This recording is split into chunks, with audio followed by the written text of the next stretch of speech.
할렐루야, 반갑습니다. 예배에 나오신 성도님들을 환영하고 축복합니다. 지난주 새생명 축제인 제3회 사랑으로의 초대가 하나님의 은혜로 잘 끝났습니다. 영혼 구원을 위해 1년 넘도록 기도하시고 초대하시고 섬겨주신 모든 성도님들께 이 자리를 빌어 진심으로 감사를 드립니다.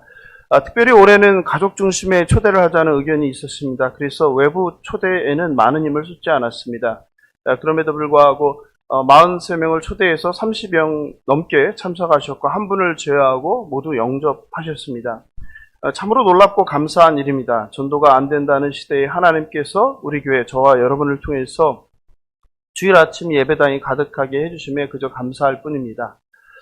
지난 월요일에는 수원 지방회가 있었습니다. 그런데 지방회에서 한 사모님께서 제게 우리 교회에 대해서 궁금한 게 많다고 이야기 좀 나누면 좋겠다며 질문하셨습니다. 지난 10월에 우리 교회에서 있었던 수원 지방에 참석하셨는데 교회 딱 입구를 들어서는데 뭐가 다르다는 거예요. 이런 말을 하기는 별로 좋아하는 사람이 아니라 그런데 기분도 좋고 영적으로 큰 힘이 이렇게 느껴진다고 이렇게 말씀하시더라고요. 그래서 교회 이제 구석구석을 다 다니면서 복도에 붙어 있는 게시물 하나하나 뭐 예배당부터 유아실 하나하나 다 보셨다는 거예요. 그리고 깜짝 놀라셨다는 거예요. 대다수 작은 교회와 달리 어떻게 이렇게 작은 교회가 이렇게 많은 섬김과 다양한 사역을 했는지 너무 자기는 믿어지지 않는다고 말씀하셨습니다. 그리고 본인이 생각하던 교회 30년 동안 사모로서 목회를 했는데 본인이 생각하던 거를 하고 있는 거를 짧은 기간에 보면서 놀랐고 감동을 받았다는 거예요. 그러면서 제게 주일에 새생명 축제 잘 끝났냐고 물어보시는 거예요. 사실은 담임 목사님한테 말씀드리고 본인 교회 예배 안 드리고 여기 수원에 와서 서울에 계신 분인데 직접 어떻게 하는지를 좀 보고 싶었다는 거예요. 정말 그 말이 사실인지, 이게 오늘날도 가능한지.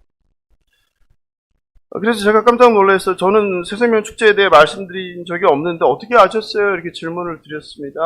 그러니까 사모님은 관심이 있다든가 교회에 있는 주보를 가져가서 샅샅이 꼼꼼히 보신 거예요. 그래서 이제 아셨다고 하더라고요. 그렇게 1시간이 넘게 거의 2시간 가까이 그냥 그분하고만, 지방에 목사님들 많은데 그 사모님한테 붙들려서 그냥 꼬박 앉아서 질문에 답변을 해드렸습니다. 그러다 이제 제가 월요일날 밤에 필리핀 선교를 다시 가는 것과 이유를 말씀드렸습니다. 그랬더니 또 놀라시는 거예요. 아니, 작은 교회에서 후원만 하는 게 아니라 직접 선교를 가시냐. 그리고 그 작은 교회에서 무슨 돈이 있어서 필리핀 그 지역에 선교센터를 지을 생각을 하느냐 놀라시더라고요. 그리고 저는 이제 필리핀 다구판 선교지에 도착해서 예정된 사역을 진행했습니다. 50가정을 모두 방문해서 5kg의 쌀을 전달하는 것은 정말 힘들었지만 제가 너무 하고 싶었던 거예요. 가정 하나하나를 선교사님이 가정을 분명히 신방을 다 안 하셨을 것 같은 생각이 드는 거예요. 꼭 저는 가보고 싶었어요. 또 이번 기회에 거기에 예수를 믿지 않는 가정들에게도 선물을 통해서 그 다구판 한국인 교회를 좀 알리고 싶었어요. 집이라고도 할 수 없는 한잣집. 이 집이에요. 이 집. 바닥이 지금 물이 이제 고여있는데, 그것도 그냥 깨끗한 물이 아니라 시궁창 물.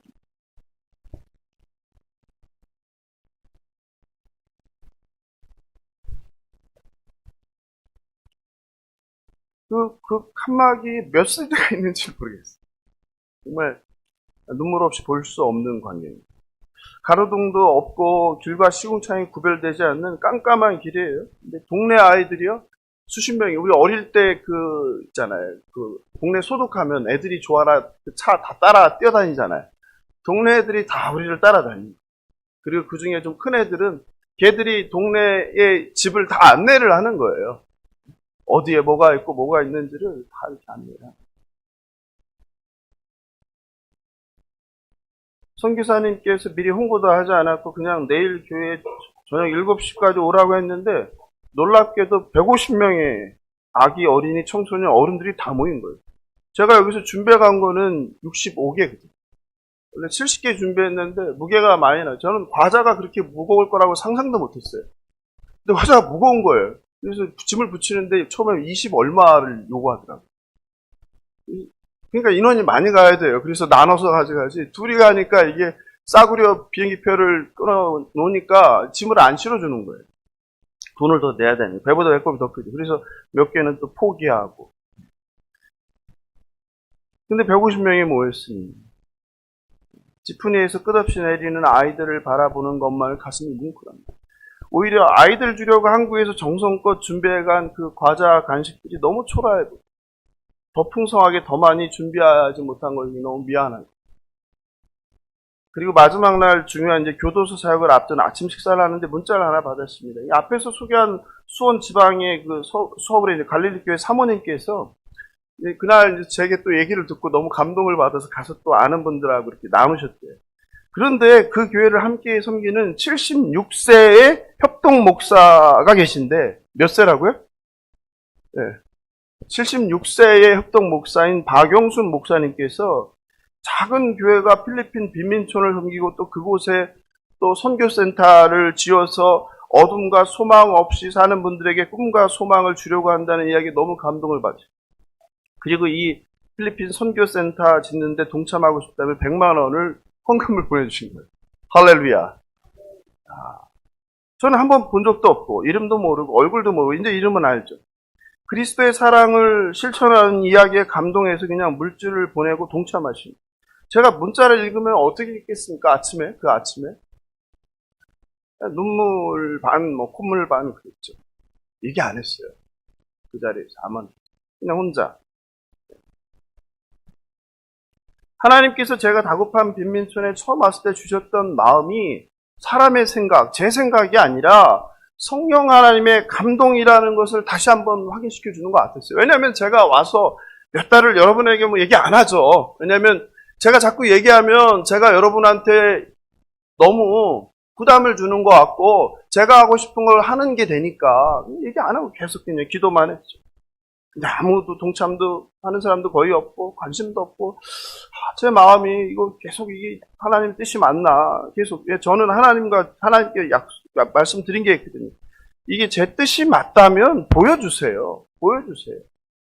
이게 제 개인의 생각이 아니라 하나님이 원하시는 뜻이라는 것을 증거로 보여주세요. 계속 기도했거든요. 그리고 마지막 남은 사역을 위해 교도소에 갔습니다. 석 달 전 방문했다 태풍이 상륙하며 물이 넘쳐 급하게 대피하느라 예배도 드리지 못하고 말씀도 전하지 못했던 곳입니다. 이번에도 태풍이 온다고 긴장했는데 하나님께서 날씨를 허락해 주셔서 200명의 제수단과 함께 예배하고 그곳에서 이제 말씀을 전했습니다.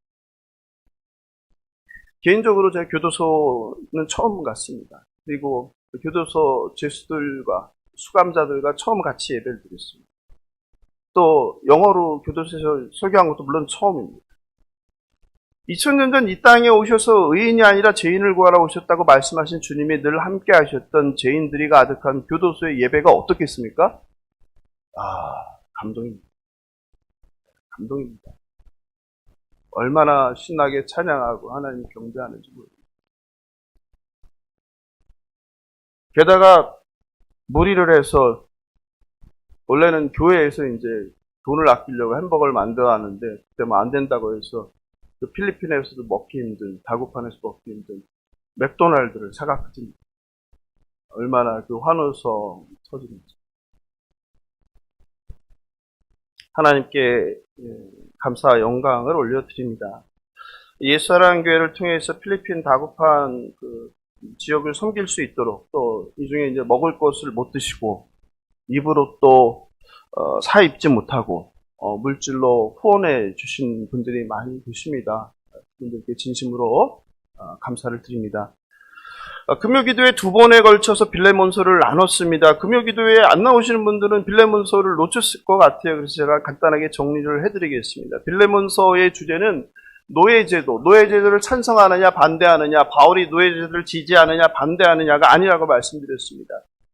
이 빌레몬서를 통해서 우리에게 주시는 메시지는 첫 번째, 존재의 변화, 존재의 변화. 예수를 믿기 전과 예수를 믿고 나서는 완전히 다른 사람이 되어야 된다는 걸 존재의 변화라고 해요. 옛사람이 새사람이 되는 변화다. 옛사람은 세상 원리와 욕망과 이기심으로 나의 이익을 극대화하기 위해서 살아가는 걸 옛사람이라고 하는 거예요. 그러니 여전히 교회를 다니면서 아직도 나를 위해서 사는 분 있잖아요. 나의 이익을 어떻게든 극대화하기 위해서 사는 분이 있잖아요. 나의 행복과 나의 목적과 나의 목표를 이루기 위해서 사는 분들이 있잖아요.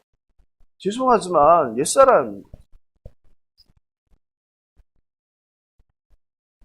예수를 믿고 성령을 받으며 이제 주인이 바뀐 사건이기 때문에 더 이상은 나의 욕망을 위해서 나의 이기를 위해서 살지 않는다는 거예요.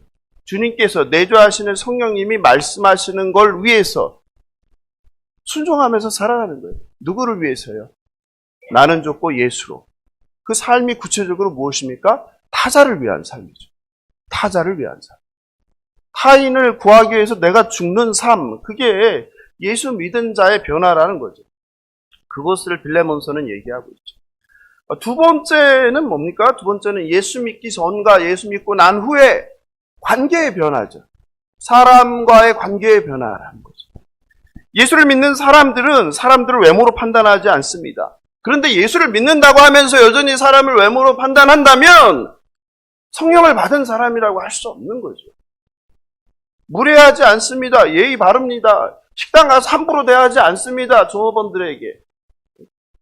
장애인들에게 함부로 대하지 않습니다. 나와 다른 사람들을 차별하지 않습니다. 미워하지 않습니다. 배제하지 않습니다. 혐오하지 않습니다. 그런데 내가 예수를 믿는다고 하면서 누군가를 혐오하고 배제한다면 성령을 받았다고 말할 수 없는 거죠. 예수를 믿는 거, 기독교인이 된다는 것은 배제하지 않는 거예요. 사랑하는 겁니다. 용서하고 용납하는 겁니다. 원수까지 사랑하라고 하는데 우리가 배제할 사람이 누가 있겠습니까? 누구를 미워하고 누구를 배제할 수 있단 말입니다. 무시하지 않고 정중하게 하나님 창조하신 한 인격으로 대한 공평한, 차별하지 않고 사랑, 긍휼로.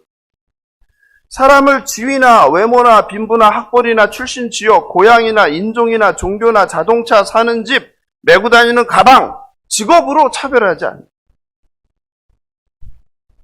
이것이 빌레몬서가 우리에게 주는 두 번째 교훈입니다. 심지어는 관계가 뒤집어지는 거예요. 형제, 자매로서 사랑하는 관계를 뛰어넘어서 주인이 종이 되고 종이 주인이 되는 관계까지 되는 거예요. 그래서 그날 예를 들어서 게 한국교회, 세계교회사에 남는 아름다운 전통이 있다고 했죠. 금산교회에. 조덕삼 장로와 이자익 목사의 이야기죠. 머슴이 목사가 되고 장로가 먼저 되고 주인이었던 자가 그 장로 선거에서 머슴에게 탈락하고 그러나 교회를 떠나거나 불평하지 않고 오히려 저 섬기는.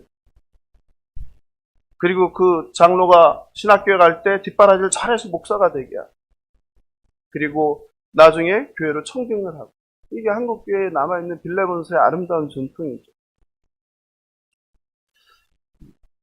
하나님께서 빌레몬서를 통해 예수를 믿기 전과 예수를 믿고 난 후가 뭐가 달라지느냐? 첫 번째 존재의 변화요. 둘째는 사람과 사람 사이의 관계의 변화라는 아주 중요한 메시지를 준 거예요.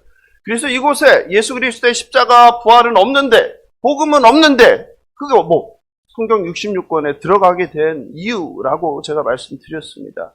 꼭 명심하시길 바랍니다. 예수를 믿는다는 것이 무엇인지 꼭 기억하시고 존재의 변화, 관계의 변화를 가져오면 살아가는 저와 여러분 되길 주님의 이름으로 축원합니다. 오늘부터 이제 빌레몬서 말씀을 전할 때 제가 꼭 예를 든 성경책이 있습니다. 그게 뭡니까? 골로새서죠. 골로새서. 빌레몬서와 골로새서는 함께 가는 거예요. 이 골로새서를 통해서 오늘부터 하나님께서 우리 성도님들께 주는 은혜를 나누고자 합니다. 신약 성경이 27권이 있는데 그 중에 21권이 서신서 편지예요. 편지. 그러니까 신약 성경에 편지가 몇 개가 들어가 있다? 21. 근데 그 중에 바울이 쓴 편지가 13개다. 그러면 내가 이제 성경책을 딱 볼 때 뭘 만나면, 편지를 만나면 이제 무슨 생각을 해야 돼요? 아, 이거는 편지구나. 그렇기 때문에 어떤 특성을 가지고 있다? 편지의 형식을 갖고 있다. 맨 앞이 뭐다? 인사말, 안부 인사. 두 번째가 뭐예요? 감사 인사. 그리고 뭐예요? 본론. 본론은 주로 이제 부탁, 권면이죠. 그리고 마지막이 끝이다. 그럼 우리는 읽을 때 항상 어디에 집중을 해야 돼요? 그렇죠. 그런 거예요. 그냥 한 글자 한 글자가 다 중요한 게 아니라 핵심은 어디에 있는 거예요? 본론에 있는 거예요. 본론에 있는 거예요.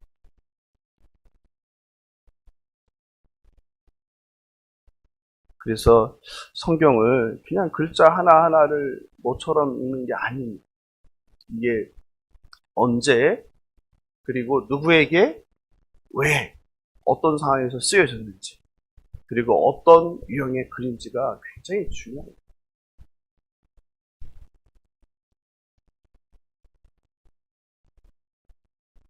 바울이 쓴 성경의 많은 분량만큼 사도 바울만큼 기독교에 큰 영향을 준 사람도 없었습니다.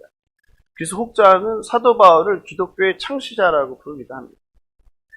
바울이 쓴 편지가 13개라고 했는데 그 중에서 로마의 감옥에서 쓴 편지가 있어요. 그죠? 4개가 이제 다 아시죠? 뭐예요? 에빌골빌, 에베소서, 빌레몬서, 빌립보서, 그 다음에 골로새서, 그 다음에 빌레몬서, 이렇게 4권이죠. 그전에는 이게 전혀 그냥 모르는 책이었는데 이제는 여러분의 정리가 됐죠. 이 책들은 어떤 공통점이 있다? 감옥에서 썼다. 언제? 60년에서 62년. 어디에서? 로마에서 가택 연금되어 있을 때. 그러므로 이 4권을 읽을 때는 이제 자동적으로 우리의 머릿속에, 마음속에 이런 게 있는 거야. 바울이 서기 60년에서 62년 로마에서 가택 연금된 상태에서 이 글을 썼구나. 이게 이제 이해 속에서 감옥에서 어떤 내용을 썼을까가 우리가 짐작할 수 있는 거죠. 그래서 이걸 우리가 옥중서신이라고 불리죠. 바울은 1절에서 그리스도 예수의 사도된 바울. 이것도 우리가 바울 서신을 읽을 때 한번 여러분이, 오늘은 제가 이거 할 시간은 없으니까 한번 보세요. 어떤 성경은요, 예수의 사도된 바울이라고 하는 성경이 있어요. 근데 어떤 성경은요, 그리스도의 종된 바울이라는 게 있어요. 그러면 그거를 찾아서 보면은, 왜 바울이 여기선 사도라고 했고, 왜 여기서는 종이라고 했을까? 질문을 해보신 적이 없죠? 제가 질문을 던지는 거예요. 이제 사도 바울이 쓴 13개를 쭉 표시를 하면서 그걸 찾아보세요. 어떤 편지는 사도라고 했고, 어떤 편지는 종이라고 했어요. 그럼 그거에 따라서 내용이 어떻게 되겠어요? 달라지는 거예요. 그걸 읽을 수 있어야 돼요. 지금 편지는 뭐라고 썼어요? 사도, 종이 아니라 사도. 빌레몬서는 뭐라고 했어요? 종. 달라요. 사도라고 한 건 뭘 나타내려고 할까요? 권위죠, 권위. 종은 뭘까요? 겸손이죠. 그러니까 그거에 따라서 글의 그 문체가 달라지는 거예요. 어조가 달라지는 겁니다. 그런 것도 여러분들이 이제 눈여겨보면 굉장히 흥미롭죠. 그래서 바울은 1절에서 내가 예수의 사도된 바울이라고 하는 거예요. 골로새서 1장 3절 4절 같이 읽어볼까요? 시작! 우리가 너희를 위하여 기도할 때마다 하나님 곧 우리 주 예수 그리스도의 아버지께 감사하노라.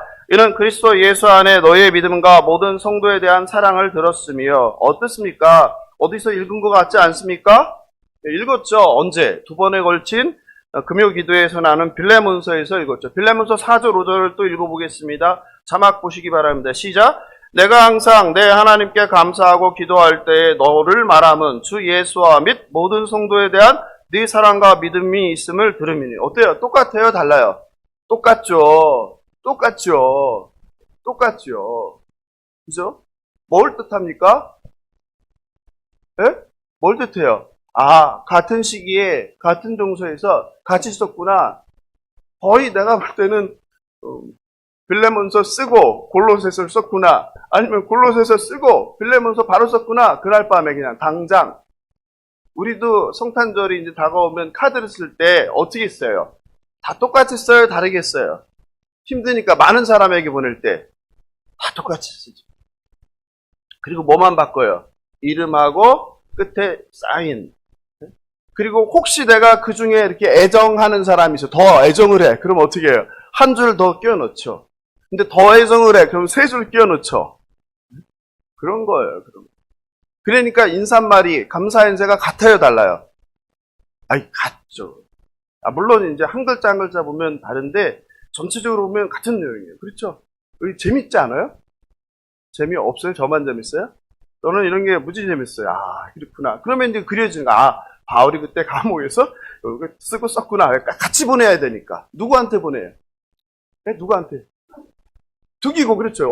이제 막 나오시잖아요. 두기고 편에 보내니까 같이 보내야 되잖아요. 한 번 보내고 또 써서 또 보낼 수 없잖아요. 뭔데, 그죠? 그러니까 같이 보내야 되니까 빨리 쓴 거예요, 빨리. 그래서 같이 보내는 거예요. 그게 느껴지죠. 그죠? 기독교는 로마 제국이 세계를 세계를 제국주의 이데올로기로 통치하며 확장했던 시대에 정치와 문화와 사회적 환경 속에서 태어난 거예요. 그러니까 이걸 무시하고 동떨어진 어느 하나에서 갑자기 뚝 떨어졌다 생각하면 안 되는 거예요.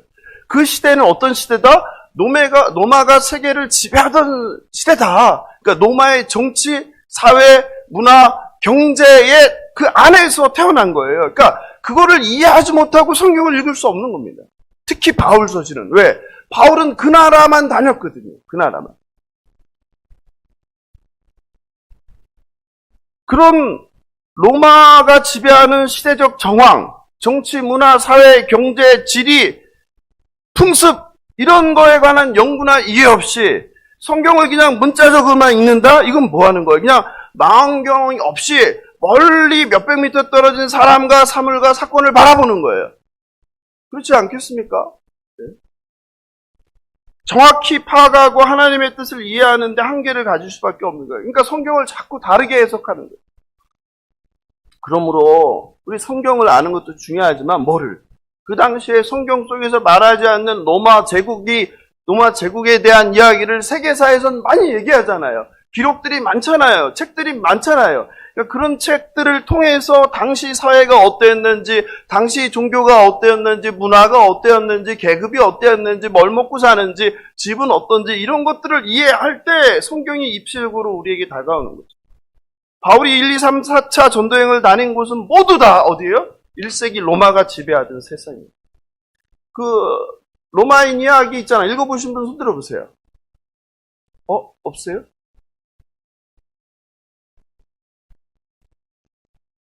그런 책을 읽은 사람과 읽지 않은 사람은 성경에 대한 이해가 완전히 다를 수밖에 없죠. 골로새서는 특정한 장소와 시기에 살던 특정한 공동체에 보낸 바울의 편지예요. 윌리엄 바클레이가 이렇게 얘기합니다. 바울의 편지는 학문적이고 신학적 문서나 서신이 아니라 신앙의 조난을 당할 위험에 처한 일부 교회를 돕기 위해 목전의 위협에 대처하고자 써보낸 살아있는 역동적인 편지들이다. 우리가 로마서의 경우에 보통 바울의 신학이 다 담겨 있다고 하는데 그게 그렇다고 신학책이 아니라는 거예요. 우리는 로마서를 신학책으로 우리가 배우는데 그렇지 않다는 거예요. 목전의 위협에 처한 공동체에게 편지를 보낸 거라는 거예요. 근데 그만큼 깊이가 있다는 거죠. 그러한 관점에서 바울의 편지를 우리가 읽어야 한다는 거죠. 그래서 바울은 골로새서를 통해 말하고자 하는 것은 바울이 5개서 썼는데 빌립보서는 어떤 서신이라고 합니까? 기쁨의 서신, 그렇죠. 그러니까 놀라운 거예요. 왜? 5개 있는데 기쁨이니까. 그러니까 이거를 이해해야 이게 놀랍구나. 그냥 문자대로 읽으면 안 된단 말이에요. 5개서 어떻게 이런 서신을 쓸 수 있지? 어떻게 기뻐할 수 있지? 에베소서는 어떤 서신입니까? 교회를 향한 서신. 바울의 교회론, 교회가 뭔지 모르는 사람은 에베소서를 읽으면 되잖아요. 근데 이 골로새서는 너무 심오한 거예요. 너무 어려운 거예요. 이 골로새서는 그리스도가 온 우주의 창조자시며 온 우주의 통치자. 그래서 이 골로새서는 우주를 향하고 있어요. 우주론적 기독교라고 하는 거예요. 그래서 신약에서 그리스도의 절대적 우월성을 주장한 서신으로 가장 그리스도적인 서신이다. 가장 예수를 정확하게 설명하고 있는 서신이다. 예수가 누군지 모르느냐? 그럼 뭘 읽으면 된다? 바울이 정리한 골로새서를 읽습니다. 먼저 1세기 로마 제국에 대해서 간단하게 살펴보겠습니다. AD 50년경 로마 황제 시저가 전쟁을 끝내고 세상에 평화를 가져왔습니다. 이것을 복음이라고 합니다. 우리가 알던 복음이랑 다르죠? 당시 로마 제국의 세상에서는 복음이 뭐예요? 시저의 복음이에요. 시저의 복음. 예수의 복음이 아니라 시저의 복음인 거예요. 시저의 복음은 뭡니까? 로마가 전쟁을 끝냈다. 그리고 백성들에게 평화를 가져왔다. 이게 시저의 복음. 이게 시저의 복음입니다. 이걸 이해하고 있어야 됩니다. 왜냐면 기독교에서 쓰는 용어들은 전부 다 어디서 왔습니까? 로마 제국에서 온 거예요. 로마 제국이 쓰던 용어를 그대로 가져온 거예요. 누가? 바울이. 로마가 정복한 대도시는 전부 다 시저가 오면 환호를 한 거예요. 그러나 로마 제국이 주장하는 평화, 시저의 복음은 가짜였습니다. 왜 가짜입니까? 진정한 평화가 아니라 무엇을 통한? 무력을 통한 압제, 철권 통치를 통한 사람들을 어떻게 해요? 저항하지 못하게 한 평화라는 거죠. 사람들을 굴복시키는 거죠. 그래서 가짜의 평화, 기만적 평화라는 거죠. 로마 역사가 타키투스는 이것에 대해 이렇게 말합니다. 로마 사람들은 다른 민족들을 강탈하고 참혹하게 도살하고 노력질한다. 그런데 이것을 제국의 힘이라고 부른다. 그리고 그들은 세상을 정복하여 황폐하게 만들어 놓고 이것을 평화라고 한다. 이게 바로 왜 시저의 복음입니다. 로마 제국의 권력은 헬라와 소아시아 백성들에게 복종을 명령했습니다. 로마는 로마의 질서를 유지하고자 하였으며 제국의 질서에 복종하지 않는 백성들을 무력으로 위협하고 짓밟고 죽였습니다. 백성들 역시 전쟁 없는 평화의 질서를 열망했기에 로마 제국의 지도와 외부로부터의 보호가 필요했습니다. 로마 제국은 황제가 신이 된 종교와 막강한 군사력을 통한 무력으로 세상을 지배했습니다. 그리고 헬라와 소아시아 백성들은 이미 그들의 생활 전반에 정착된 로마 제국의 질서와 종교를 그들의 바꿀 수 없는 운명으로 받아들였습니다. 마치 그 다급한 빈민촌에 사는 아이들이 자신의 그 삶을 어떻게 해요? 운명처럼 받아들인 거예요. 그냥 이게 삶인 거예요. 이걸 어떻게든 벗어나려고 하지 않는 거예요. 그냥 순응하며 사는 거예요. 그냥 밥 먹고 살면 되는 거예요. 다른 생각을 하지 못하는 거예요. 우리도 그랬잖아요. 100년 전에. 선교사님들이 그게 아니다라는 것을 전해지기 전에. 그래서 우리 민족을 보고 게으른 사람들, 무식한 사람들, 무례한 사람들, 술 먹고 계집질하는 거 좋아하고 노름에 빠져 사는 사람들. 그럼 그거 잊어버리면 안 돼요. 우리가 처음부터 이렇게 잘난 민족이 아니었단 말이에요. 100년 전에 그러고 살았단 말이에요.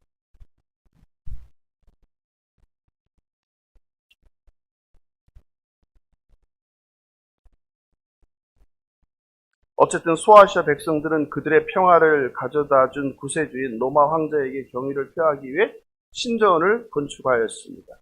그리고 도로를 건축하여서 황제의 이름을 붙여줬습니다. 황제를 위한 축제를 그들의 도시에서 정기적으로 개최했습니다. 그리고 소아시아 도시들은 도시 상호 간의 황제를 위한 충성과 도시 연맹의 결속을 다지며 국제 경기 대회를 정기적으로 열었습니다. 우미나 정책이죠. 네? 다른 생각을 못하게 하는 거죠. 우리도 독재 정권 시대를 지나면서 어떻게 했어요? 국민들을 어디에 빠뜨렸어요? 3S라고 해요. 3S. 3S가 뭐예요? 스포츠, 스크린. 네, 우리 참 제일 연세가 많으신 어르신이 더 이렇게 이 세 가지로 국민들을 빠뜨리기 위해서 어디에 생각 못하게 하는 거예요? 정치나 정부나 이런 데 신경 못 쓰게 하는 거예요. 그냥 그거에 빠져지기. 그거나 하면서 살아라. 그거나 하면서 놀아라. 재밌게 살아라. 다른 거 나라에 신경 쓰지 말라.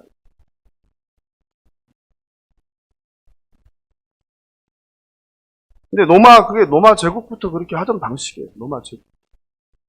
그게 지금 필리핀에서도 계속되는 거예요. 안수 집사님 뭐 사진 올렸잖아요. 애들이, 대학생 애들이 뭐 떼거지로 그 광장에 가서 매일마다 그 춤 연습하는 거예요. 왜요? 그 대회를 여는 거예요, 대회. 컴피티션, 댄스 컴피티션. 뭐마다, 학교마다, 학급마다. 우리 같으면 하겠습니까? 거기에 빠져 사는 거예요, 애들이. 왜? 그 결과 황제는 신으로 믿음의 대상이 되었습니다. 헬라 백성들은 황제는 신의 아들이라는 믿음을 가졌기 때문에 아우구스투스를 실제로 신으로 여겼습니다. 그러므로 로마 황제의 숭배 사상은 제국의 문명화된 도시들과 식민지를 묶을 수 있는 중요한 통치 수단. 즉 황제가 신인 게 이게 통치 수단인 거예요. 실제로요. 우리 신약 성경에 나오는 우리가 주대심을 찬양하잖아요. 그 주가 뭐라고 그랬죠? 헬라어로 큐리오스.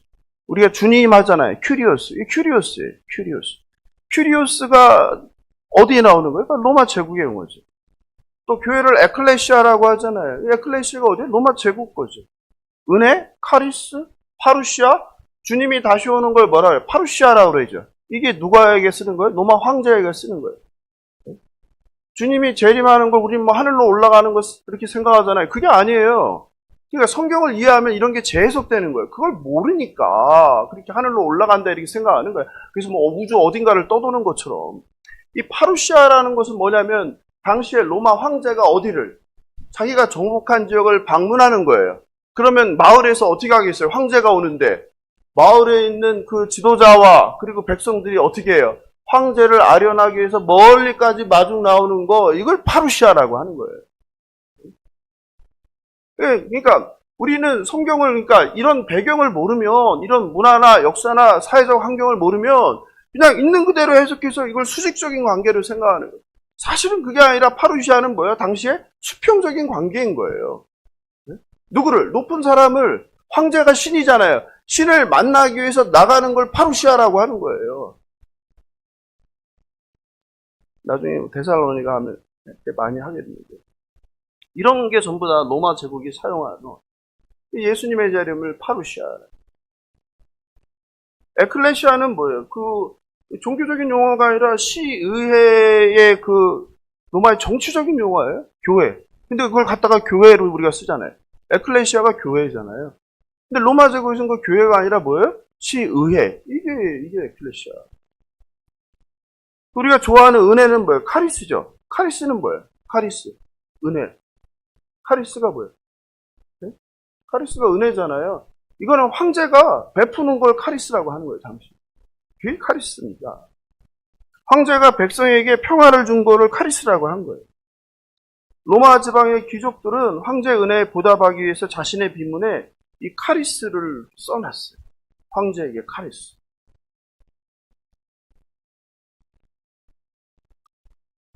바울은 당시 세상에 이렇게 만연한 그 황제 숭배 사상, 그 이데올로기, 정치, 사회 속에서 뭘 선포하는 거예요?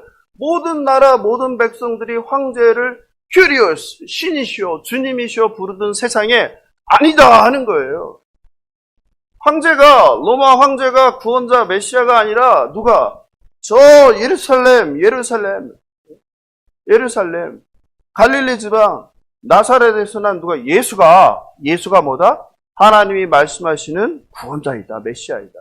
이걸 선포하는 거예요.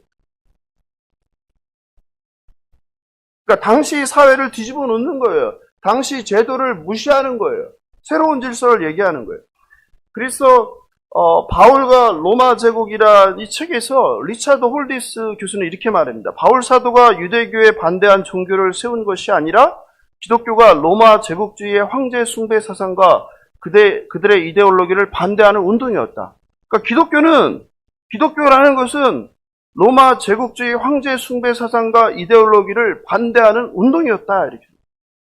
사도 바울이 전한 1세기의 예수 그리스도의 복음은 로마 제국주의 이데올로기에 항거하고 반대한 유일한 복음이었다는 점에서 정치적이었다. 당시에 이 예수는 그래서 다 어떻게 처형당하는 거예요? 다른 죄가 아니라 반역죄로 처형하잖아요. 예수가 뭐로 죽었어요? 반역죄죠. 유대인에게는 신성 모독이지만 로마인들이 처형한 이유는 뭐예요? 반역죄예요. 정치범인 거예요. 정치적인 운동이었다는 거예요. 예수를 믿는다는 것은요. 오늘날 누가 예수 믿는 걸 정치적 운동이라고 얘기합니까? 하지만 예수를 믿는다는 것은 그 시작, 그 시대 문화에서는 뭐였다는 거예요? 정치 혁명이었다는 거예요. 뭐예요? 사회를 뒤집어 놓는, 세상을 바꾸는, 지배자인 황제에 저항하는 정치 권력이었다는 거예요. 정치 운동이었다는 겁니다.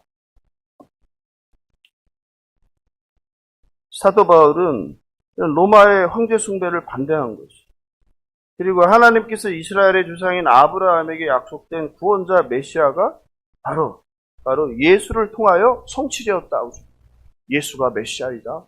예수가 구원자이다. 이것이 복음입니다. 이것이 복음이에요. 오늘 설교 제목이 복음이란 무엇인가 잖아요. 복음은 뭡니까? 예수인 거예요. 복음은 예수인 거예요. 간단하게 말하면. 그러므로 바울은 황제가 구원자가 아니라 그건 가짜다 이거예요. 황제가 주는 평화는 가짜다. 무력으로 총과 칼로 권력으로 짓누르는 자유가 없는 기쁨이 없는 가짜다. 이걸 선포하는 거예요. 진짜는 뭐다?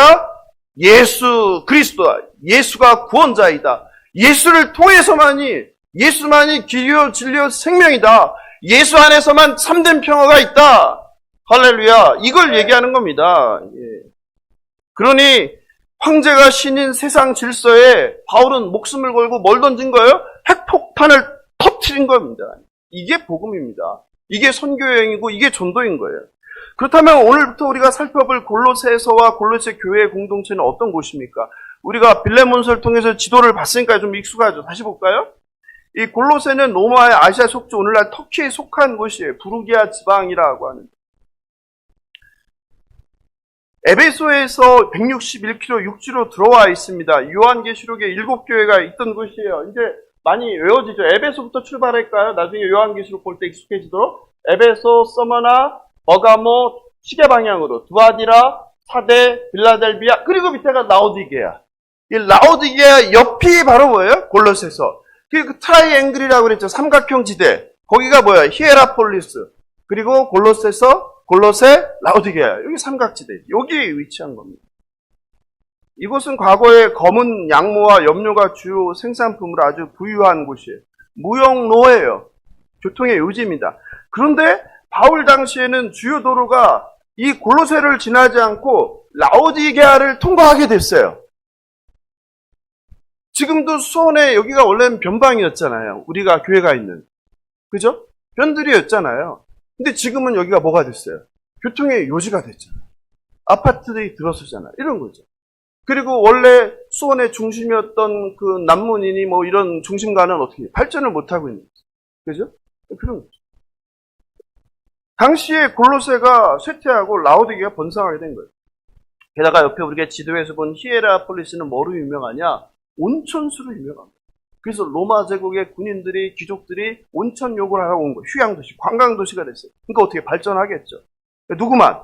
골로새만 찌그러진 거죠.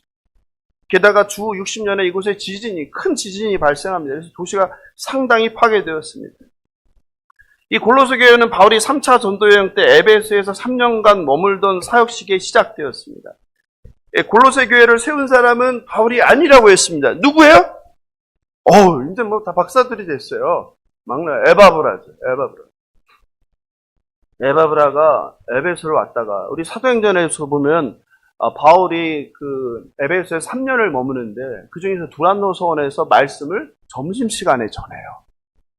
점심시간에 사람들이 와서 듣는데 매일 들었다고, 매일. 근데 거기 사도행전에 보면 뭐라고 그래요?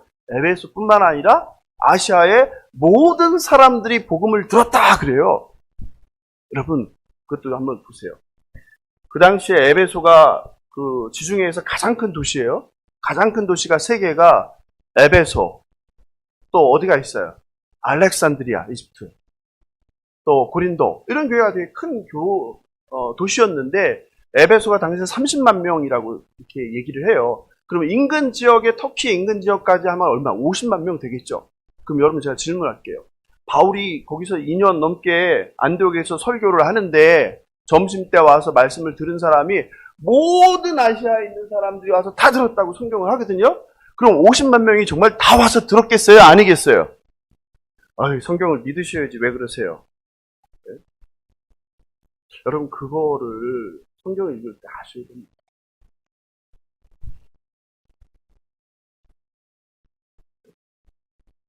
제가 여기서 3년 동안 쉬지 않고 날마다 말씀을 전해요.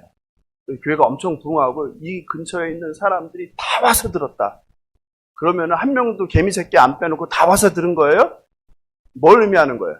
정말 그 정도로 거의 모든 사람들이 와서 많은 사람이 들었다는 거죠. 제가 무슨 말씀을 드리려고 하는지 아시겠죠? 성경을 읽을 때 정신 놓고 읽지 말고 생각하면서 읽으라. 아시겠죠? 그러면 이제 그걸 통해서 우리가 유추할 수 있는 거예요. 사도행전에서 일어난 사건이나 이런 데 표현된 거, 성경에 표현된 것들이 그냥 문자 그대로 우리가 해석하면 안 되겠구나. 그때 상황과 맥락을 이해해야 되겠구나. 근데 놀랍게도 그 와서 들은 모든 사람 중에 누가 있었다는 거예요? 누가 있었다? 금방 했잖아요. 에바브라. 근데 에바브라는 어디서 온 사람이에요? 골로새.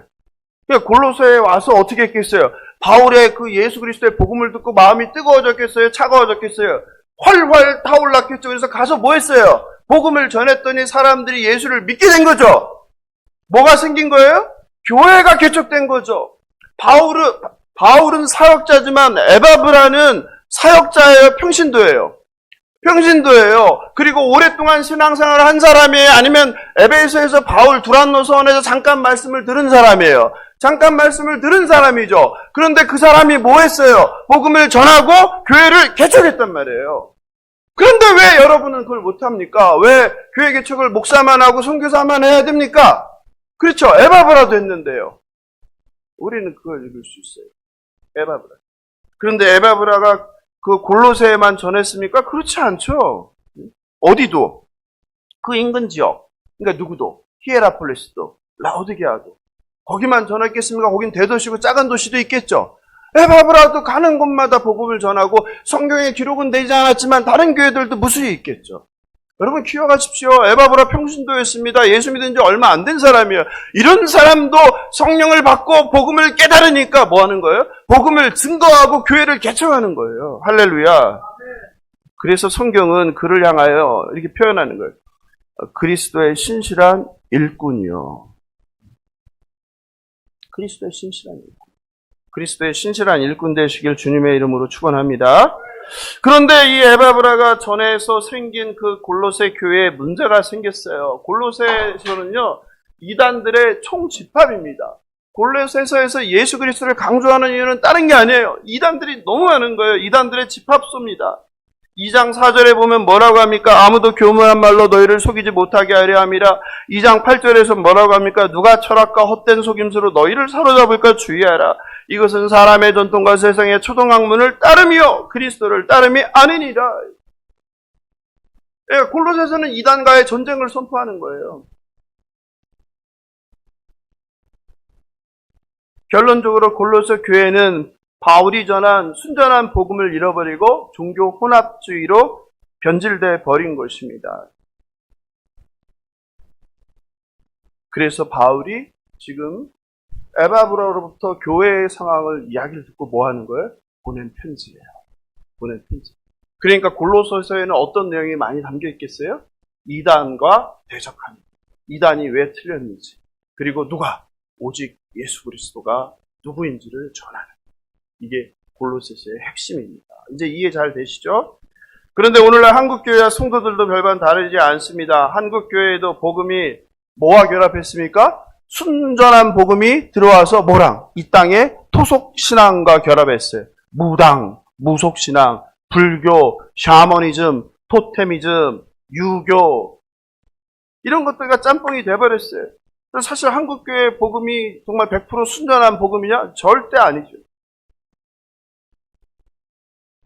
게다가 너무나 가난했기 때문에 예수 믿으면 복 받는다. 예수 믿으면 건강하고 부자가 되고 사업이 잘 되고 자녀가 잘 된다라는 번영 신학과 결합하면서 완전히 망쳐버렸죠. 이런 혼합된 한국 기독교가 오늘날 세상으로부터 손가락질 받게 된 거죠. 거기다 한국교회는 정치 이데올로기, 남북의 공산주의라는 그런 반공이라는 이데올로기가 결합되면서 정치적으로 변해버렸죠. 미국의 그 유명한 누구예요? 조엘 오스틴의 만사형통의 복음. 한 번쯤 책 읽어보셨을 거예요. 잘 되는 나, 긍정의 힘, 베스트셀러, 세계적인 베스트셀러. 심지어는 한국교회 대형교회에서 그걸 출판을 하고 그거를 홍보를 하고 성도들에게 필독서를 읽게 했지 않습니까? 그게 뭐예요? 만사형통 복음 아니에요? 번영신학, 긍정적인 생각, 긍정적인 말. 이거에 대해서 그리스도 없는 기독교라고 아주 혹평을 했습니다. 마이클 호튼. 거기에는 복음이 없다. 아니 그리스도가 없다. 가짜 복음이다. 긍정의 힘, 잘 되는 나 등 조엘 오스틴이 쓰는 책은 베스트셀러가 되고 그런데 예수님의 십자가의 고난보다 세상적 성공을 꿈꾸고 세속적 욕망을 포기 못한 기독교인의 욕망과 결합했다. 잘못된 성경이어야 오염된 복음을 믿는 기독교인과 교회가 빛과 소금의 역할을 감당하지 못하고 천덕꾸리가 되어버렸습니다. 그러므로 골로새 교회를 향한 사도 바울의 권면은 다름 아닌 저와 여러분을 향한 권면입니다. 그리고 바울은 1세기 로마라는 거대한 세상 제국에 속한 사람들에게 끝없이 권력을 탐하고 돈을 쫓고 쾌락으로 상진하는 세상 제국 버리고 창조주 하나님의 비밀, 하나님의 선물인 예수 그리스도를 올바로 믿고 알고 붙들고 살라고 외칩니다. 그렇다면 바울이 전한 복음은 무엇입니까? 첫째, 예수가 흑암의 권세 아래 있던 자들을 하나님의 나라로 옮겼다는 거예요. 그게 13절이죠. 같이 읽어보겠습니다. 13절 시작.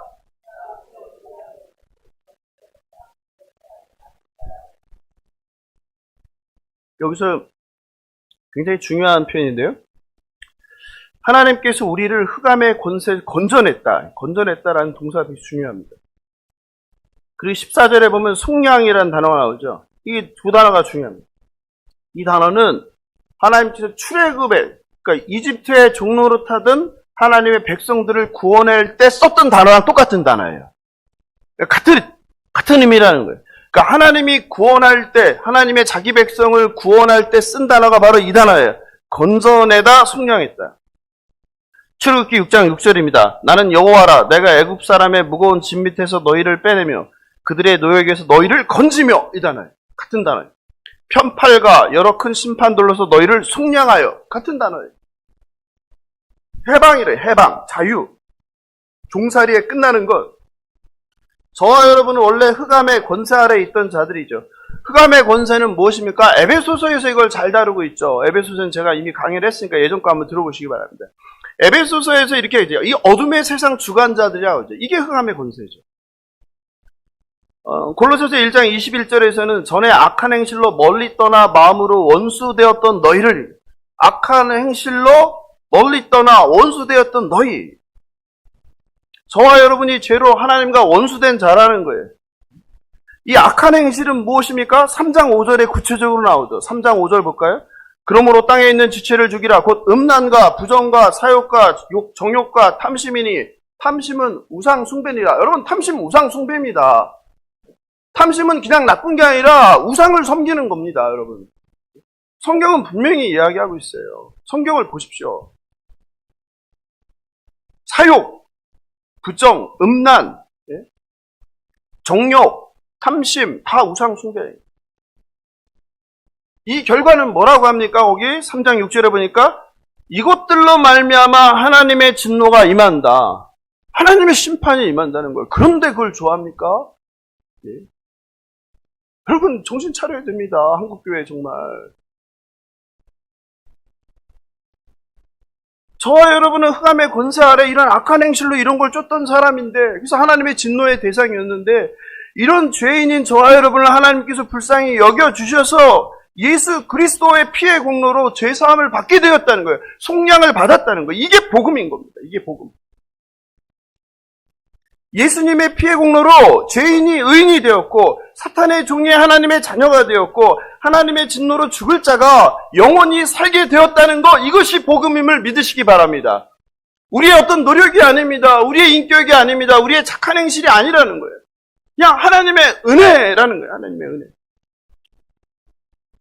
예수님을 믿음으로 어둠에서 예수가 왕으로 통치하는 하나님 나라로 옮겨졌음을 믿으시기 바랍니다. 천국은 죽어서 가는 게 아니라 이미 뭐예요? 임한 나라. 여기 성경에 써 있잖아요. 어디로? 하나님 나라로 옮겨졌다.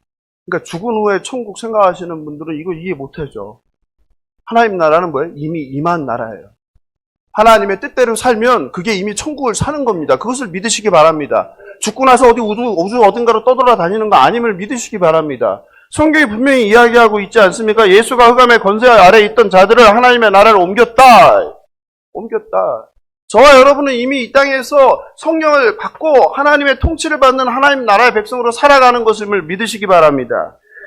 두 번째는 그리스도는 우리 죄를 대속하신 구세주다. 이게 핵심이죠. 14절이죠. 14절 읽어보겠습니다. 시작. 예수 안에서 우리 죄를 속량, 죄사함 얻었다. 이게 복음이에요. 이게 복음이라는 거예요. 속량은 뭐예요? 속량은 어려운 말이에요. 노예 시장에 쓰이는 단어죠. 이것도 속량이라는 건 당시 로마 제국을 이해해야 되는 거예요. 노예 제도를. 노예 상에게서 노예를 살 때 뭘 줘야 돼요? 값을 지불해야 되죠. 그 값, 그걸 속전이라고 하는 거예요. 그럼 속전을 지불하면 노예는 뭐예요? 소유가 바뀌는 거죠. 이게 바로 속량이 그래요. 예수께서 우리 죄를 속량 대신 지불하셨다. 그래서 우리가 죄사함을 받았다. 사단에 묶여있던 노예가 이제 어떻게 됐다? 해방되었다. 자유를 얻게 되었다. 이게 복음이죠. 로마서 3장 24절이죠. 그리스도 예수 안에 있는 속량으로 말미암아 하나님의 은혜로 값없이 의롭다 하심을 얻은 자가 됩니다. 의롭다 하면 내가 절대 의로워질 수 없는 겁니다. 인간은. 누구로 인해서 의롭게 된 거예요? 예수를 믿음으로, 예수를 영접함으로 하나님 나라의 백성이 되는 거, 그것은 바로 예수 피의 공로라는 거예요. 십자가예요. 십자가를 믿지 못하면 절대 의로워질 수 없는 겁니다. 그러면 여러분, 저와 여러분이 예수를 믿음으로 십자가의 공로로 의로워졌으면 정말 의인이에요? 아니에요? 아니죠. 여전히 세상에서 뭐합니까? 죄 짓죠. 우리가 죄도 짓지 않고 살면서 정말 순결하고 깨끗한 백성이 됐다는 뜻이 아니에요. 하나님 앞에서만 예수 피의 공로로 우리 죄가 가려진다는 거예요. 꼭 기억하셔야 됩니다. 그래서 예수가 구원자라. 이게 복음입니다. 이게 복음입니다. 그래서 예수 외에는 하나님에게로 나아갈 자가 없다고 하는 거예요. 다른 복음은 없나니.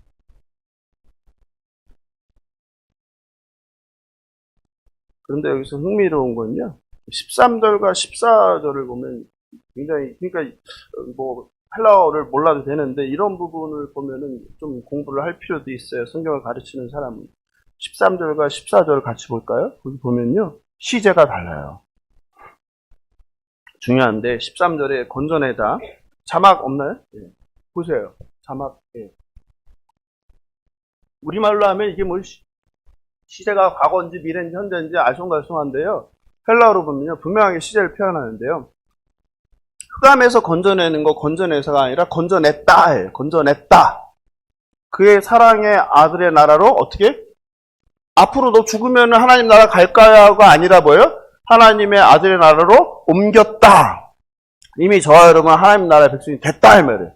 이게 다 과거 시제란 말이에요. 근데 그 아들 안에서 우리가 속량 곧 죄사함을 얻었도다. 이거는 과거 시제가 아니라 현재 시제예요. 현재 시제. 이걸 읽을 줄 알아요. 왜 시제를 다르게 표현해요? 왜 다르게 표현해요? 무엇을 의미하는 거예요? 저와 여러분이 예수를 영접한 신자는 이미 사단의 권세에서 노였다는 거예요. 그리고 하나님 나라를 옮겼다. 과거의 사건. 그리고 이제 더 이상 사탄의 세력에 두려워할 필요 없이 예수 안에 있으면 그 구원의 자유와 기쁨을 어떻게 누렸다가 아니라 어떻게 계속 누렸고 누리고 있고 앞으로도 누릴 것이다. 이걸 의미하는 거예요. 그래서 시제를 다릅니다. 저와 여러분은 그리스도 예수 안에서 죄를 속량받았습니다. 그리스도 예수가 메시아 구세주임을 믿으시기 바랍니다. 복음을 믿고 참된 자유와 기쁨을 누리는 저와 여러분 되길 주님의 이름으로 축원합니다. 사랑하는 성도 여러분, 골로새 교회는 거대한 제국 로마의 통치하에서 전쟁을 끝내고 평화와 안정과 번영을 가져다주는 로마 황제를 신으로 섬기며 살던 시대적 정황 가운데 있습니다. 그런 세상에서 모두가 당연히 믿는 로마 황제가 아니라 예수가 그리스도다라는, 예수가 참 메시아, 예수가 참 구원자라는 복음은, 그것을 믿는 것은 기적과 같습니다. 그래서 불교 국가, 이슬람 국가에서 그렇게 사람들에게 잘해줘도 결국 믿어요, 안 믿어요? 안 믿는 거예요. 유대인들한테 그렇게 복음을 전해도 믿는 거예요, 안 믿는 거예요? 안 믿는 거예요. 그래서 루터가 화딱지가 나버린 거예요. 이놈들은 정말 안 될 놈들이구나. 그래서 다 어떻게 알아? 다 잡아쳐라. 이해가 되시죠? 그런 거예요.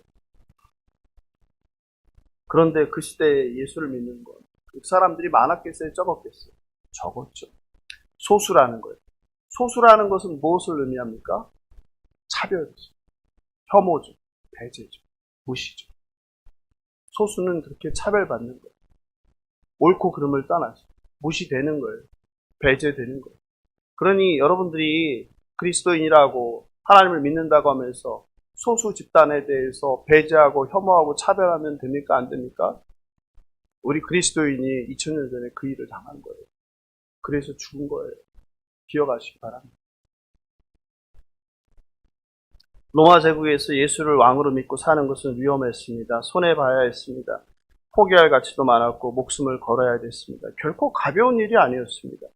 이처럼 세상 풍조를 따르지 않고 진리를 위해서 사는 것은 어느 시대나 쉽지 않았습니다. 제가 살아온 짧은 인생을 돌아봐도, 우리 사회를 돌아봐도 시대 정신이나 사조가 계속 바뀌었습니다.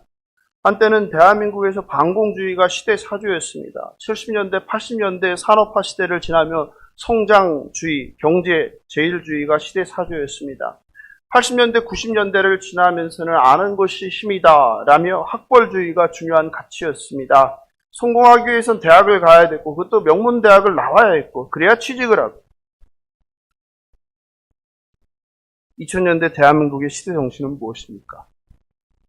지금 우리가 살고 있는 이 땅, 대한민국이라는 나라의 시대 사조는 무엇입니까? 부인하고 싶지만 돈이죠. 황금 만능주의죠. 대한민국은 만몬의 제국입니다. 그래서 모두가 예수를 믿든 안 믿든 상관없이 부자가 되는 것, 그걸 성공이라고 규정하죠. 아니, 부자가 되면 권력과 힘과 인기는 절로 따라오죠. 돈으로 안 되는 게 없으니까요. 예수를 믿느냐 안 믿느냐 상관없이 모두가 돈을 위해서 이른 아침부터 밤늦도록 삶을 갈아놓고 있습니다.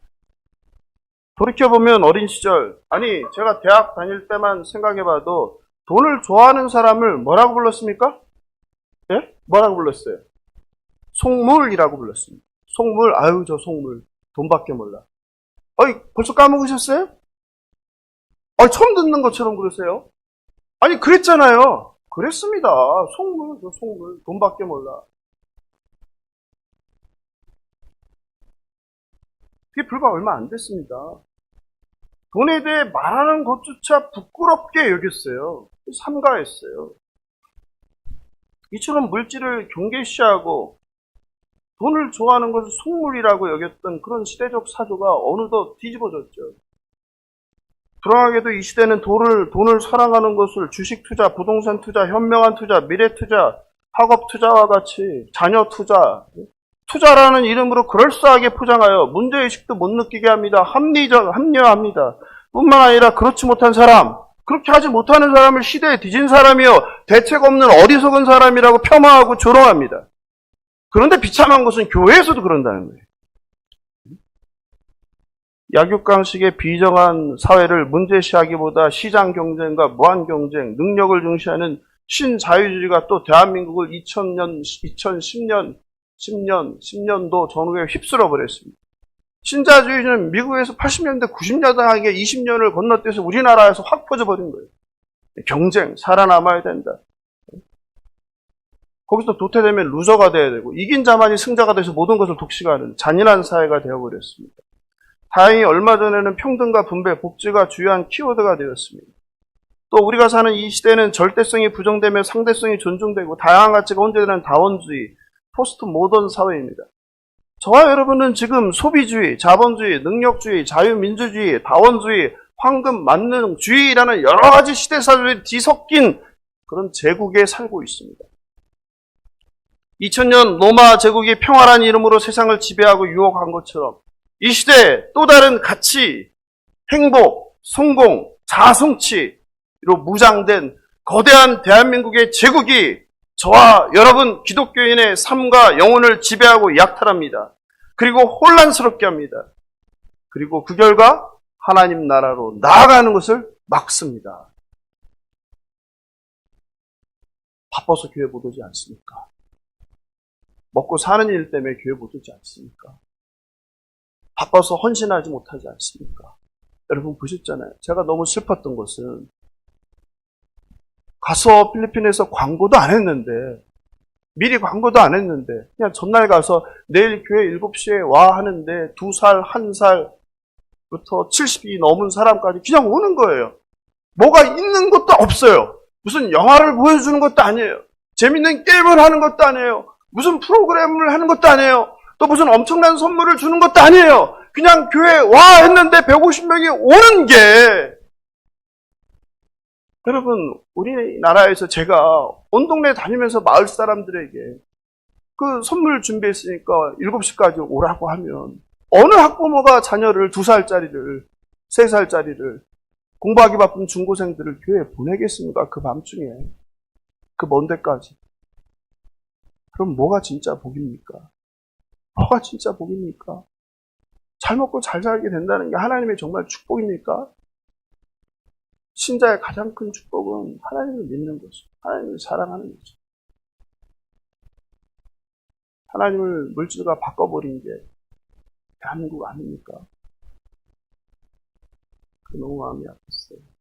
교회에 오지 않는데 어떻게 복음을 전합니까? 교회에 오지 않는데 어떻게 주님을 만납니까? 교회에 오지 않는데 어떻게 살아계신 하나님을 경험합니까?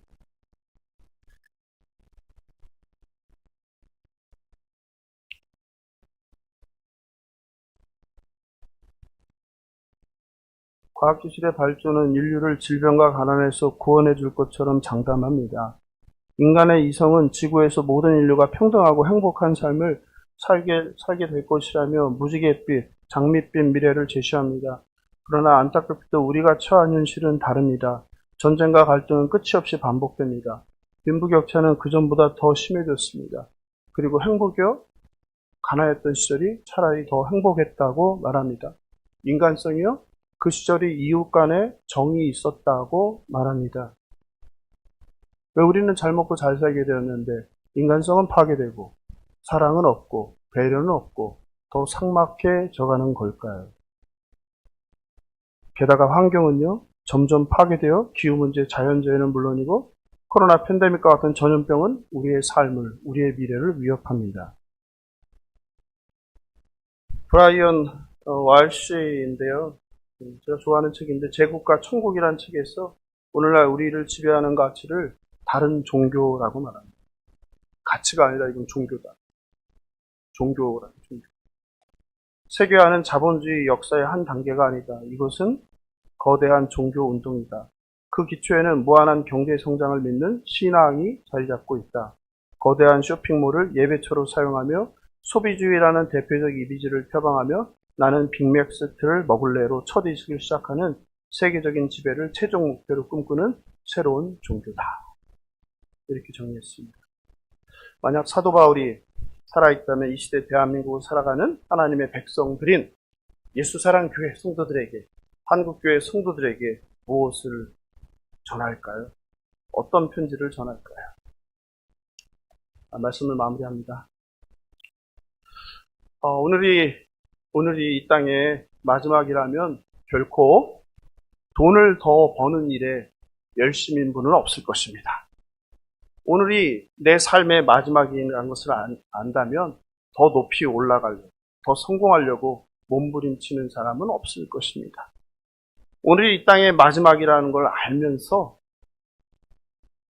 다른 사람을 비난하는 일에, 시기 질투하는 일에, 미워하는 일에, 혐오하는 일에 그 소중한 시간을 낭비할 사람은 한 사람도 없을 것입니다. 사랑하는 성도 여러분, 저와 여러분은 만몬과 자아성취와 성공과 행복이 지배하는 거대한 21세기 대한민국을 살아가지만 바울은 우리에게 그렇지 않다. 너희는 하늘 백성이다. 하늘 백성은 예수의 통치를 받아야 된다. 의와 거룩의 옷을 입고 진리를 위해서, 하나님 나라를 위해서 살아야 된다. 세상 풍조를 따르지 말고 하나님의 뜻대로 맡겨준 사명을 감당해야 한다 말씀하십니다. 바울은 예수를 만나고 가는 곳마다 만나는 사람마다 복음을 전해서 사람을 변화시켰습니다. 그리고 변화된 사람을 통하여 그 지역을 바꿔놓았습니다. 바울의 말씀을 듣고 뜨거워진 에바브라는 고향에 돌아가서 골로새 사람들에게 복음을 전했습니다. 변화된 골로새 사람들은 골로새 지역을 변화시켰습니다.